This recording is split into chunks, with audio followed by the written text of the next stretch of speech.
At first glance, it looks ridiculous. A standard infantry rifle, a trained sniper, and a battered metal coffee cup taped over the muzzle. No manual mentioned it. No officer approved it. In fact, it technically violated the rules. But in the winter of 1944, on the edge of occupied Europe, this crude fix solved a problem that silencers couldn't. And it did it with scrap pulled from a ration kit. This wasn't a joke, and it wasn't desperation.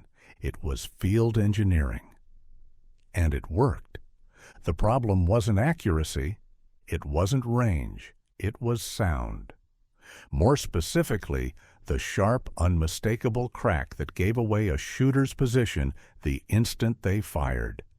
By late 1944, the war had changed. The fast advances of summer had slowed. Urban fighting had become the norm. The Allied push into Germany had stalled along a line of fortified towns, river crossings, and dense forest. The German army, though weakened, had consolidated. They held ground that favored defense, and they fought with a ferocity born from defending their homeland. Snipers on both sides operated in close quarters, often within a few hundred meters of enemy positions, sometimes closer. In cities like Aachen, in the forests of the Hurtgen, along the edges of the Dutch lowlands, distances collapsed. Every window was a potential shooting position. Every pile of rubble could conceal a man with a rifle. The sniper's role had shifted. In open country, they worked at range, picking off officers and machine gunners from 500 meters or more. But in urban terrain, that luxury disappeared. Engagements happened at 100 meters, sometimes 50. Close enough that a single shot could draw mortar fire within seconds. The muzzle blast was the giveaway. Not just the sound, but the flash, the pressure wave, the visible disturbance in the air. Even experienced marksmen knew that firing from the same position twice was a death sentence. In cities, the acoustics were merciless. Hard surfaces reflected sound. Stone walls and concrete rubble created reverberations that pinpointed a shooter's location with brutal accuracy. Fire one shot from a church tower, and within minutes, high explosive rounds would reduce that tower to dust. So snipers moved constantly. They fired once, maybe twice, then relocated. They learned to shoot from positions they could abandon in seconds. Or they didn't shoot. And that created a tactical problem, because a sniper who couldn't engage was just another soldier with a scoped rifle. But if every shot meant immediate relocation, effectiveness dropped. Opportunities were lost. High-value targets escaped. The American M1903 Springfield and the M1 Garand were both effective rifles. The Springfield, in particular, was a proven platform. Accurate, reliable, and chambered in .30-06. But neither was designed for stealth. The Springfield produced a loud report that carried across open ground. In a forest or a ruined street, that sound echoed. And it pointed. The Garand was even louder. Its gas-operated action added mechanical noise. For standard infantry, this didn't matter. Volume of fire mattered. But for snipers, it was a liability. Suppressors existed. The British had experimented with them as early as World War I. By World War II, suppressed weapons were in limited use, primarily by special operations units.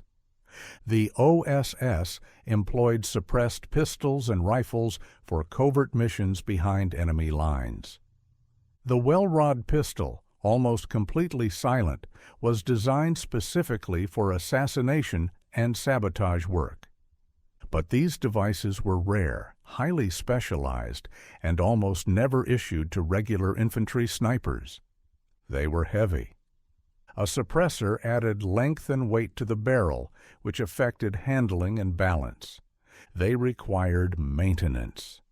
Baffles could become clogged with carbon buildup.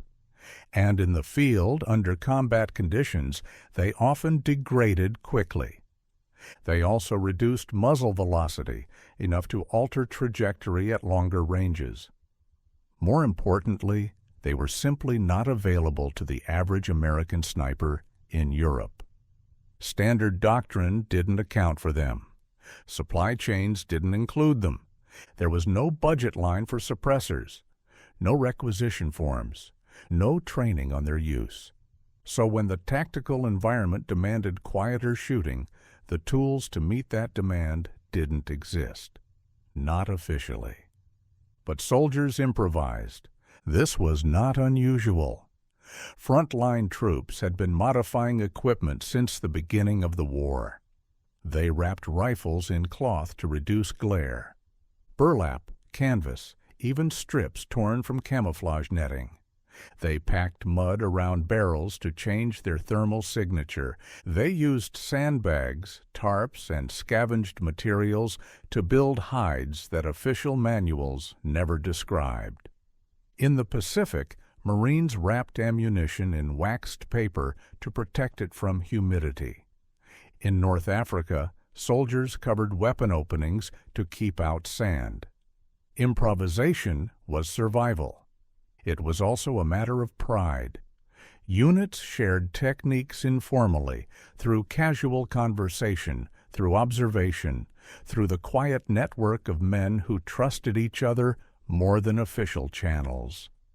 And in the winter of 1944, someone discovered that a simple metal cup, taped or wired to the muzzle of a rifle, could reduce the sound of a gunshot. Not eliminate it, reduce it. The exact origin is unclear. There are no official reports. No after-action reviews mention it by name. What we have are oral histories collected decades later. Photographs, rare and often ambiguous. And the occasional mention in memoirs written by men who were there. Some accounts place it with American snipers in the Ardennes. Others suggest it appeared earlier, in Holland or Belgium. A few veterans claimed they saw it used by both American and British troops, though British accounts are even scarcer. What seems consistent is that it was never standard, it was never approved, and it was never widespread. But it happened, and the men who used it did so because the alternative was worse. The cup in question was usually a standard-issue mess kit cup. These were made of steel or aluminum, cylindrical, with a folding handle. Soldiers carried them for coffee, soup, or water. They were ubiquitous, expendable, and in a pinch, they could be repurposed. The method was simple.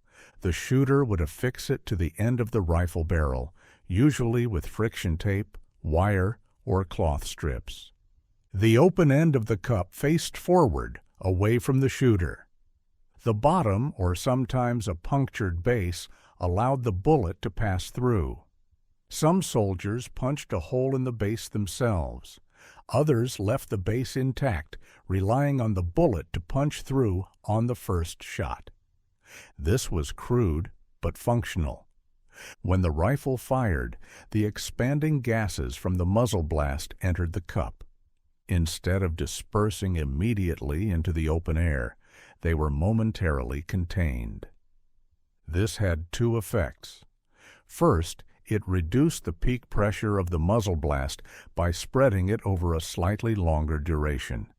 The gas expanded into the cup, hit the walls, and rebounded. This slowed the rate of pressure release. Second, it disrupted the symmetry of the pressure wave, which reduced the sharpness of the sound. A rifle shot is directional partly because the gases exit the barrel in a focused cone. The cup scattered that cone, diffusing it. The result was not silence. It was a duller, less directional report. To an observer a few hundred meters away, the shot was harder to pinpoint. The crack was still there, but the location was obscured. The tone changed. Instead of a sharp, high-frequency snap, the sound became more muffled, lower in pitch. This made it blend better with ambient noise. Artillery rumbling in the distance, small arms fire scattered across a front, the clatter of debris falling in a ruined building. In a chaotic environment, a less distinct rifle shot could disappear into the background. This was enough. It bought time. It bought a second shot, sometimes a third, before the enemy could locate the source. And in urban combat, that ambiguity was invaluable. But the method had serious limitations. The cup added weight to the muzzle, which affected balance. Rifles are designed with a specific weight distribution. Adding even a few ounces at the muzzle makes the rifle feel front-heavy and affects how quickly a shooter can acquire a target. It also changed the harmonics of the barrel. When a rifle fires, the barrel vibrates in a consistent and predictable way.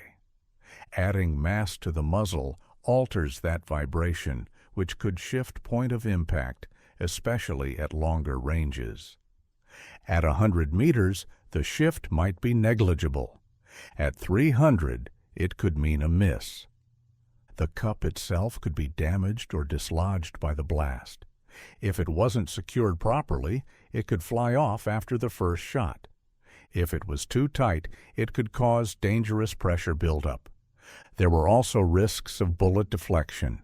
If the cup wasn't aligned perfectly, the bullet could strike the edge on exit, causing it to tumble or fragment. So the practice was risky, and it was discouraged. Officers who saw it generally ordered it removed. Armorers didn't approve of field modifications to weapons. There was no official guidance on how to do it safely. So soldiers who used it did so on their own initiative and at their own risk. But in the field, under pressure, some snipers took the risk anyway. They weighed the danger of detection against the danger of a modified rifle. And in certain situations, the calculation made sense. Not safe, but rational. How common was it? Hard to say. Photographic evidence is scarce. Most combat photography focused on larger operations, not individual sniper setups. The few images that exist show improvised muzzle attachments, but it's often unclear exactly what material was used. Veteran accounts are inconsistent. Some men swear they saw it, others never heard of it.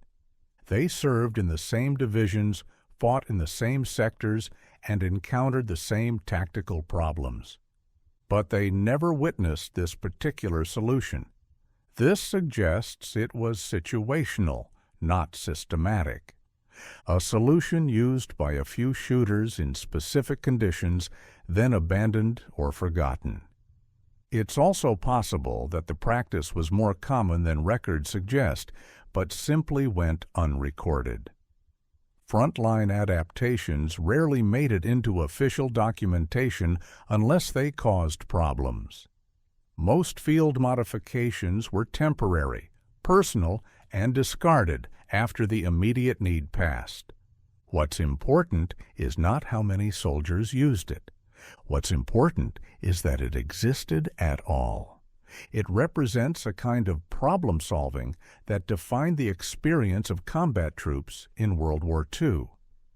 These were men who had been trained on standard equipment and taught standard tactics.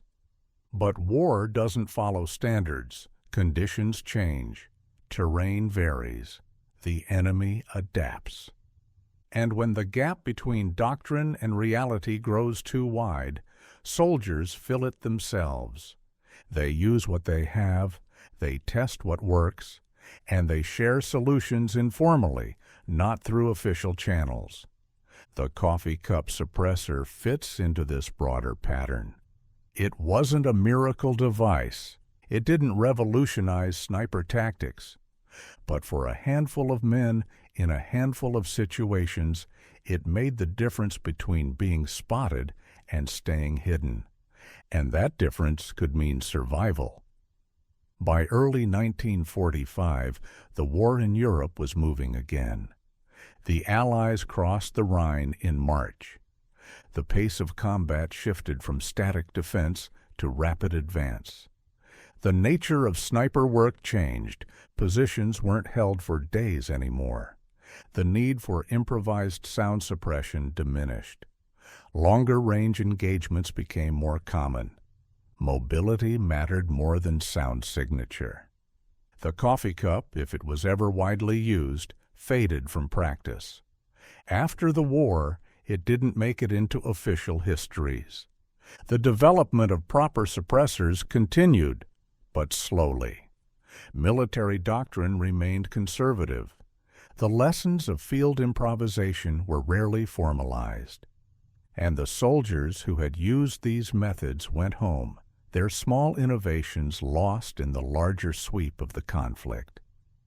But the principle remains.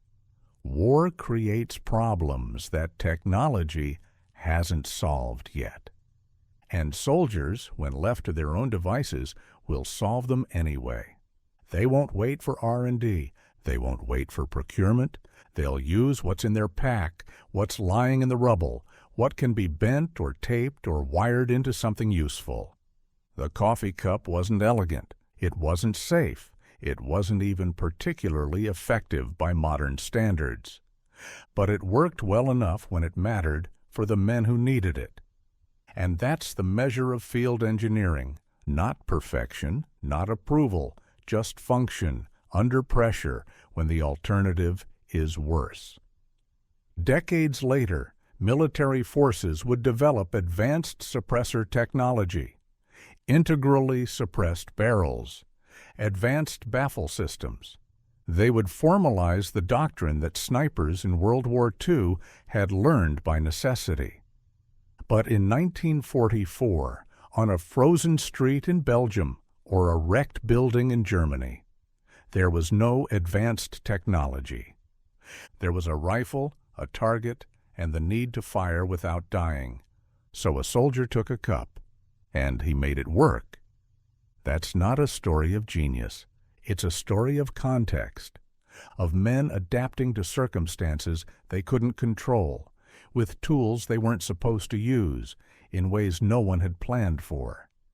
It's a small footnote in a massive war, easily overlooked, probably forgotten by most who witnessed it.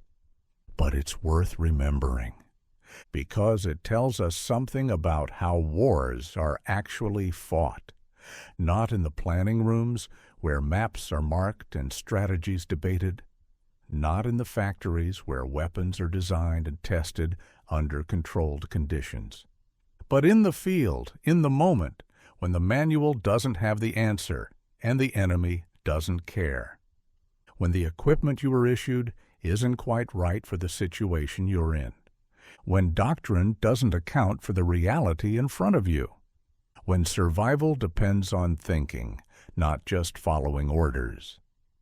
The coffee cup didn't change history. It didn't alter the outcome of battles. No strategic decision hinged on its existence. But for the men who used it, it changed their odds. It gave them a marginal advantage in a situation where margins mattered. It let them do their job a little better, a little longer. And sometimes that's enough. Sometimes the small things matter most, not because they're dramatic, not because they're heroic, but because they're real. Because they represent the lived experience of war, the texture of it, the details that don't make it into official reports, but define what it was like to be there. The coffee cup is one of those details. A piece of improvised equipment that probably saved a few lives, helped complete a few missions, and then disappeared. No monuments mark its use. No medals were awarded for inventing it. The men who came up with it likely never thought about it again once the war ended. But it existed, and it mattered, in its own small way.